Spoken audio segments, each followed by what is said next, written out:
தமிழகத்தில் புதிதாக பொறுப்பேற்றுள்ள தாவேக அரசின் முதல் முழுமையான பட்ஜெட் இன்று சட்டப்பேரவையில் தாக்கல் செய்யப்பட்டது. மாநிலத்தின் கடன் சுமை, வருவாய் பற்றாக்குறை, மத்திய அரசின் நிதி ஒதுக்கீடு உள்ளிட்ட பல்வேறு சவால்களுக்கு மத்தியில் நிதியமைச்சர் மரியா வில்சன் 2026-2027 ஆண்டுக்கான நிதிநிலை அறிக்கையை தாக்கல் செய்தார். தமிழக வெற்றிக் கழக அரசின் முதல் பட்ஜெட்டில் நிதி ஒதுக்கீடுகள் மட்டுமல்ல, திட்டங்களின் பெயர்களும் அனைவரின் கவனத்தையும் ஈர்த்துள்ளது.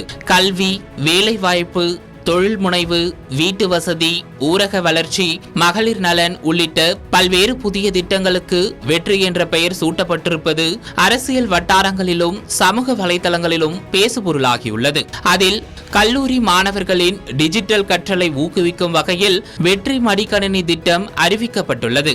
இதற்காக ரூபாய் 2000 கோடி நிதி ஒதுக்கப்பட்டுள்ளது. வேலைவாய்ப்பு திறனை மேம்படுத்த வெற்றி திறன் பயிற்சி திட்டம் அறிமுகப்படுத்தப்பட்டுள்ளது. 12 லட்சம் கல்லூரி மாணவர்களும் 1 லட்சம் வேலையில்லா இளைஞர்களும் பயனடையும் வகையில் இந்த திட்டம் செயல்படுத்தப்பட உள்ளது. முதற்கட்டமாக 20,000 இளைஞர்களுக்கு தொழிற்பயிற்சி மற்றும் மாதாந்திர உதவித்தொகை வழங்க ரூபாய் 150 கோடி ஒதுக்கப்பட்டுள்ளது. தமிழகத்தை 2036க்குள் $1.5 டிரில்லியன் பொருளாதார மாநிலமாக மாற்றும் இலக்குடன் வெற்றி தமிழகம் தொலைநோக்கு திட்டம் என்ற நீண்டகால வளர்ச்சி திட்ட ஆவணமும் வெளியிடப்பட்டுள்ளது. ஆதிதிராவிடர் மற்றும் பழங்குடியின மக்களின் வாழ்வாதாரத்தை மேம்படுத்தும் நோக்கில் வெற்றி தொழில் முனைவோர் திட்டம் அறிவிக்கப்பட்டுள்ளது. இதற்காக ரூபாய் 75 கோடி ஒதுக்கப்பட்டுள்ளது. கைம்பெண்கள், ஆதரவற்ற பெண்கள், திருநங்கைகள் மற்றும் மாற்றுத்திறனாளிகளுக்கு 100% மானியத்தில் 5 ஆடுகள் வழங்கும் வெற்றி மகளிர் ஆடுகள் வளர்ப்பு திட்டத்திற்கு ரூபாய் 110 கோடி ஒதுக்கப்பட்டுள்ளது. வீடற்ற ஏழை குடும்பங்களுக்காக வெற்றி வீடு திட்டம் அறிமுகப்படுத்தப்பட்டுள்ளது. முதல் ஆண்டிலேயே 70,000 வீடுகளுக்கு அனுமதி வழங்கப்படுவதுடன் வீட்டு மானியம் ரூபாய் 3.10 லட்சத்திலிருந்து ரூபாய் 5 லட்சமாக உயர்த்தப்பட்டுள்ளது. இந்த திட்டம் ரூபாய் 3,500 கோடி மதிப்பீட்டில் செயல்படுத்தப்பட உள்ளது.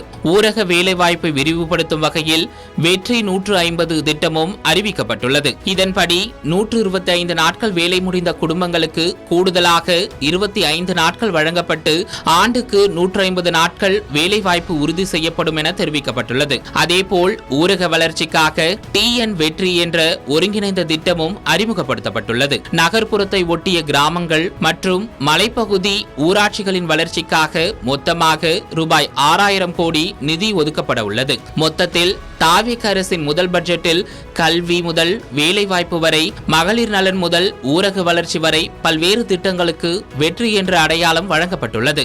அரசின் புதிய நிர்வாக அணுகுமுறையை பிரதிபலிக்கும் இந்த பெயரிடல் அரசியல் ரீதியாகவும் பொதுமக்கள் மத்தியிலும் கவனத்தை ஈர்த்துள்ளது.